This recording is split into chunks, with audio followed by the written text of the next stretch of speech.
Okay, well, that was, I think, an appropriately bleak start. I'm not sure that this is any less bleak. I've looked over my talk. I think I've got one joke in here. But let's see whether you agree with that analysis or not and spot it.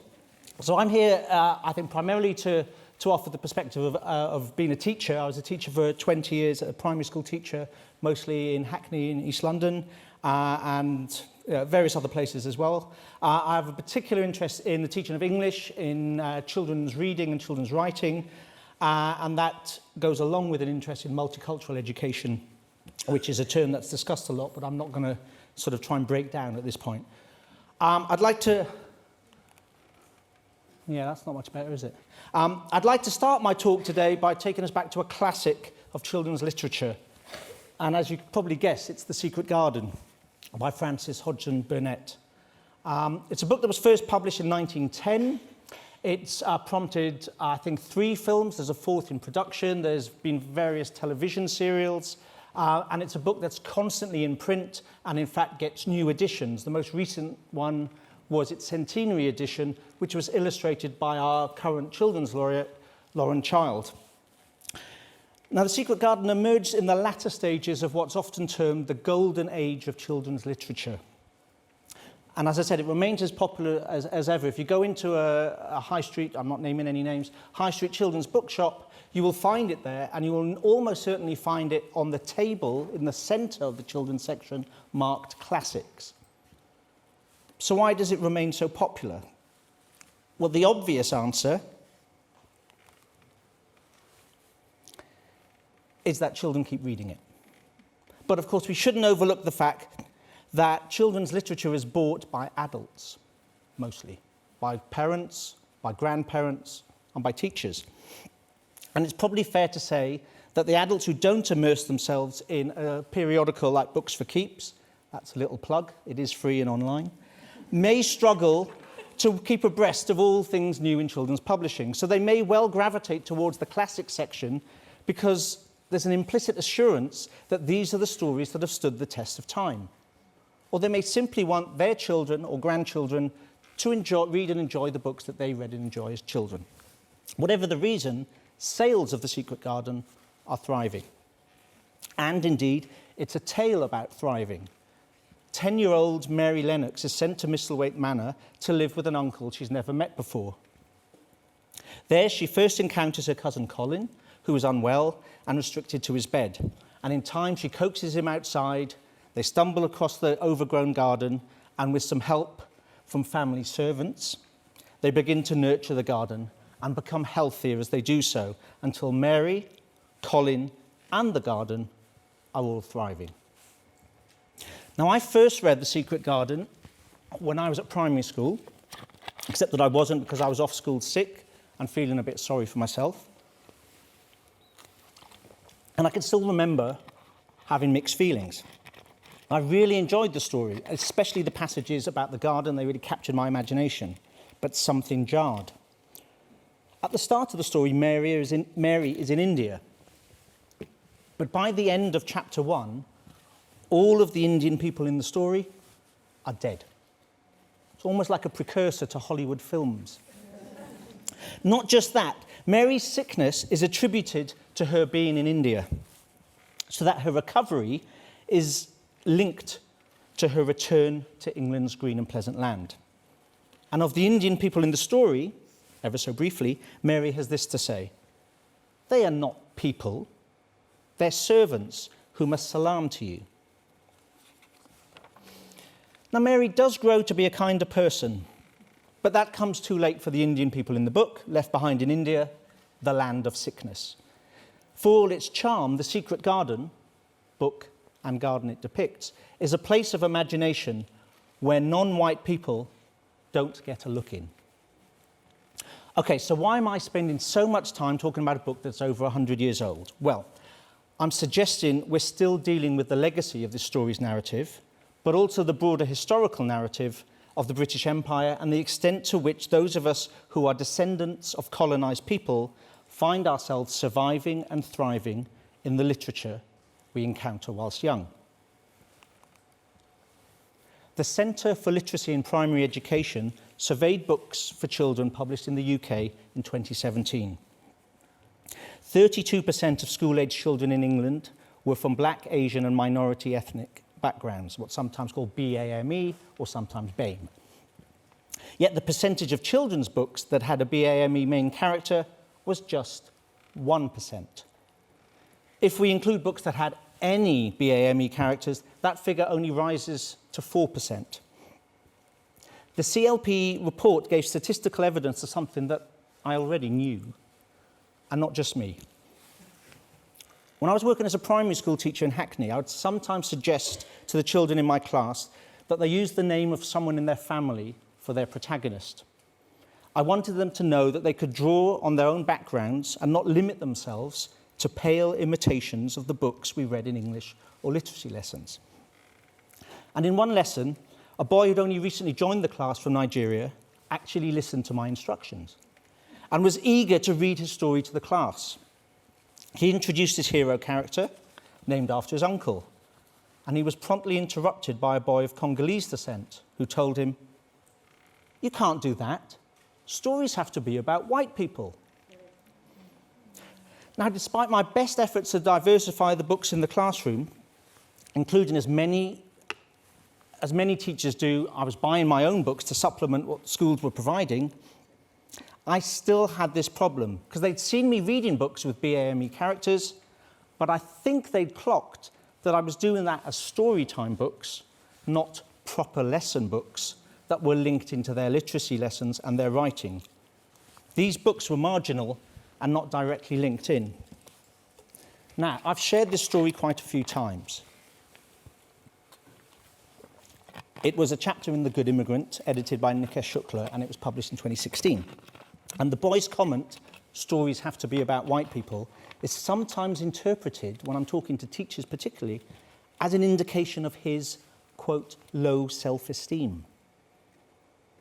But I think it's actually demonstrating a great deal of insight into our social world. At age 6, he had perceived a barrier, a wall. In order to play the game of school, he decided that to write creative stories exclusively about white British children. And he's not alone.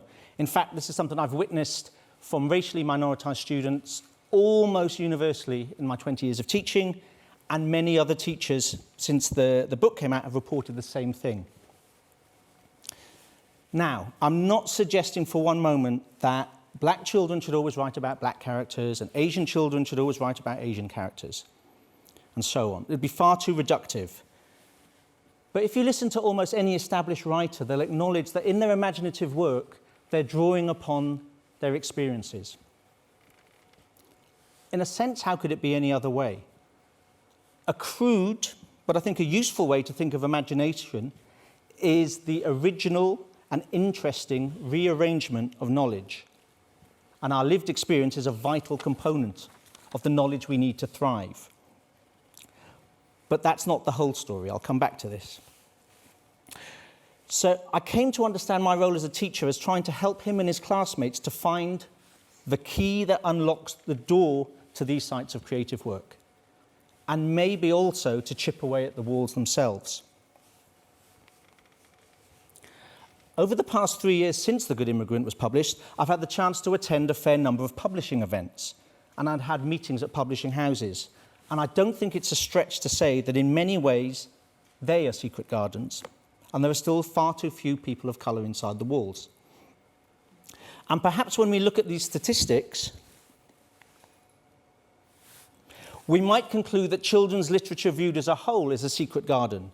It's a site of magic, of wonder and nurture, but it's also a walled enclosure where black and brown children, and often white working class children, don't get a look in. Now, Humphrey Carpenter wrote a classic book on the golden age of children's literature, and he called it Secret Gardens. And he begins with these words: "Adult fiction sets out to portray and explain the world as it really is. Books for children present it as it should be." Now, I can see his point. Max will return home from the land of the wild things, safe and sound. The Secret Seven will crack the case. And, spoiler alert, Voldemort will be defeated. But if books for children don't merely reflect the world, but present the world as it should be, then these statistics are even more concerning, because they suggest a world where people of African, Asian, Latin American, Gypsy, Roma, traveller, indigenous backgrounds are imagined out of existence.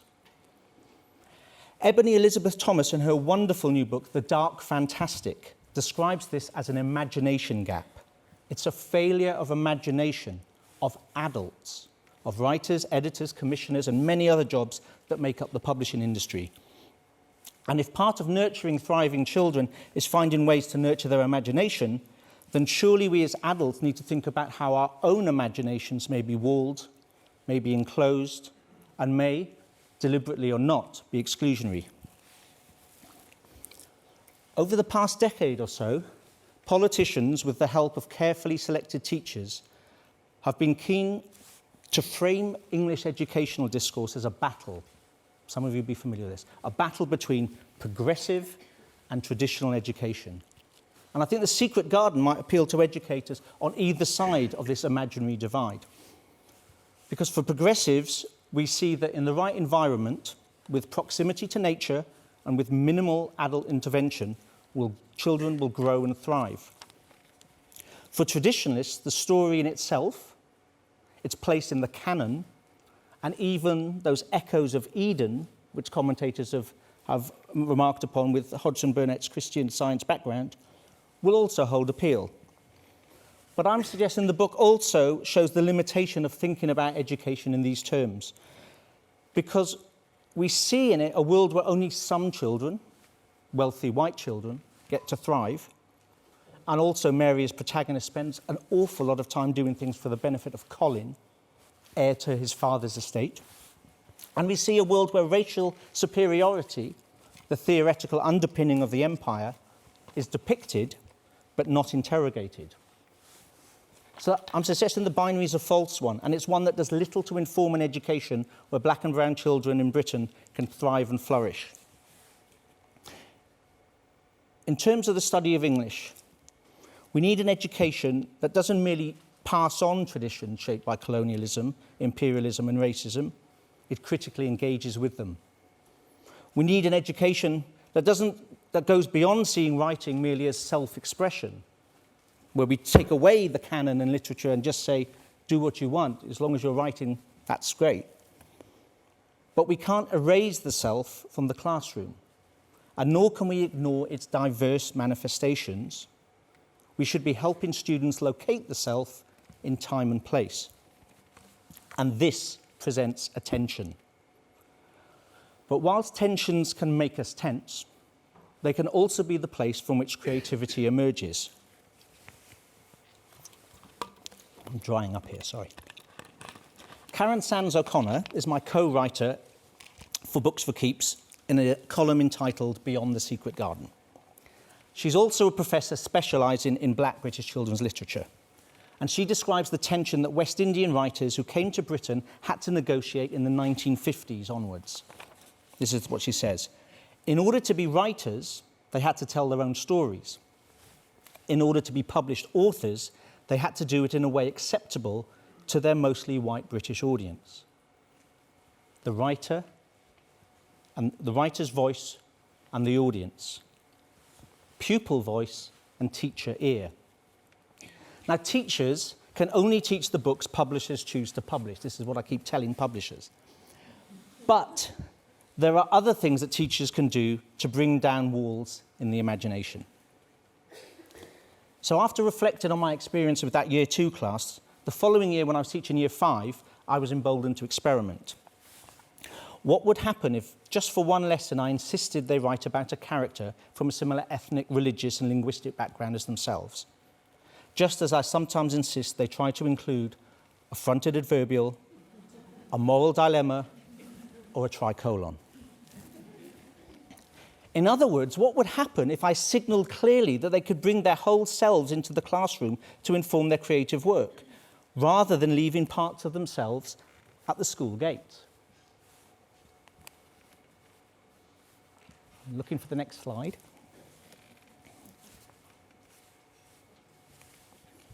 So we discussed ourselves in terms of, amongst other things, the language, family migration, physical appearance, including skin and hair, religion, hobbies and clothes. And I tried to listen closely to what they gradually began to tell me.